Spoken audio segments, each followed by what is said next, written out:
tumitindi ang tensyon ng China at Pilipinas at isang nakakabahalang statement ng ating Pangulo na sinasabi niya na lalong sumasama ang relasyon ng Pilipinas at China na ito ay patungo hindi sa mabuti kundi sa mas malala. Ito na nga ba ang hudyat ng mas matinding tensyon ngayong 2024? Atin itong pag-usapan mga kaibigan.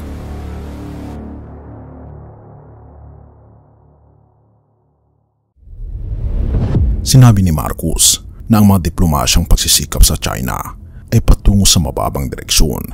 Sinabi ni Philippine President Ferdinand Marcos Jr. na kailangan ng isang paradigm shift sa paraan kung paano nila nilalapitan ang isyu sa South China Sea dahil ang diplomatic efforts with Beijing ay patungo sa mababang direksyon.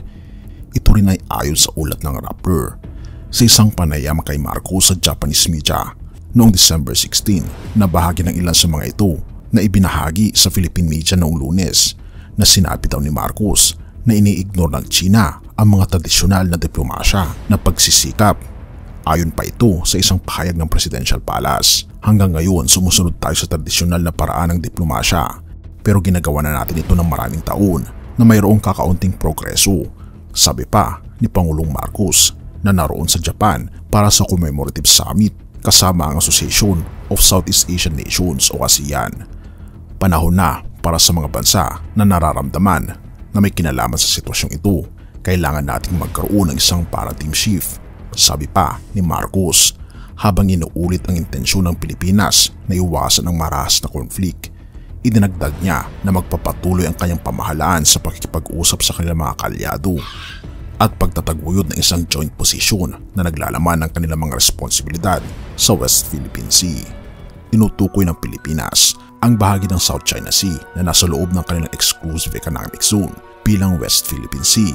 Noong nakaraang linggo, nagpalitan ng mga akusasyon ang Manila at ang Beijing hinggil sa banggaan ng kanilang mga sasakyang pandagat malapit sa isang kontrobersyal na shoal sa South China Sea habang lumalala ang tensyon hinggil sa mga claim sa mahalagang daang tubig. Sinabi ng Ministry of Foreign Affairs ng China na ang kamakailang insidente ay labis na sanhi ng Pilipinas ngunit hindi ito naglalarawan ng buong kwento ng relasyon ng dalawang bansa. Sa isang regular na news briefing noong Martes, sinabi ni Ministry spokesperson Wang Wenbin na handa ang China na maayos na pamahalaan ang pagkakaiba sa pamagitan ng dialogo at konsultasyon. Hindi namin isasara ang pintuan sa dialogo at ang pakikipag-ugnayan sa Pilipinas, sabi pa niya nang tanungin tungkol sa mga komento ni Pangulong Marcos. Bukod sa Pilipinas, mayroong overlapping claims sa China ang mga miyembro ng ASEAN na Vietnam, Malaysia at Brunei sa ilalim ng iba't ibang bahagi ng South China Sea.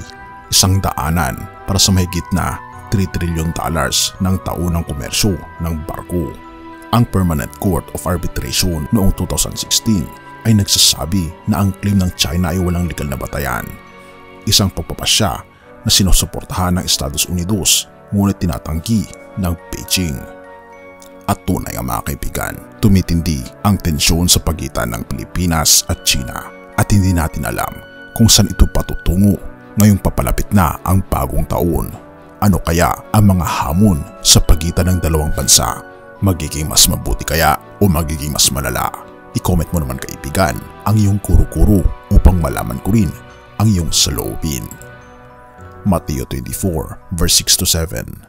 Maririnig na ninyo ang mga digmaan at mga balibalita ng mga digmaan, ngunit huwag kayong mabalisa sapagkat ang mga bagay na ito ay kinakailangang mangyari ngunit hindi pa ito ang wakas. Ito ay sapagkat babangon ang isang bansa laban sa isang bansa at babangon ang isang paghahari laban sa isang paghahari. Magkakaroon ng mga tagutom at mga salot at mga lindol sa iba't ibang dako. Oo mga kaibigan, ito ang binabanggit ng banal na kasulatan na matutupad ang mga pangyayaring ito bago darating ang ating Panginoong Diyos. Kaya nga naman, ihanda natin ang ating mga sarili sa malapit ng pagdating ng ating Panginoon. Purihin ang ating Panginoong Diyos at salamat kaibigan sa iyong panonood. Tayo manalangin. Ama naming banal, mga Panginoon naming Diyos, kami po'y lubos na nagpapasalamat sa inyo pong pag-aalaga sa amin. Salamat po Panginoon sa inyo pong patuloy na pagbibigay sa amin ng babala patungo sa inyo pong malapit na pong pagdating. Ihanda po, Panginoon, ang inyong bayan at tulungan kaming ihanda ang aming mga sarili upang maging karapat-dapat po kami, Panginoon, sa dakilang araw ng paghahayag ng aming Panginoong Hesus. Purihin ka, aming Panginoong Diyos, at patawarin po kami sa lahat ng aming pagkukulang at pagkakasala, pagkat ito ay aming samatiling sa matamis na pangalan ng aming Panginoong Hesus. Amen.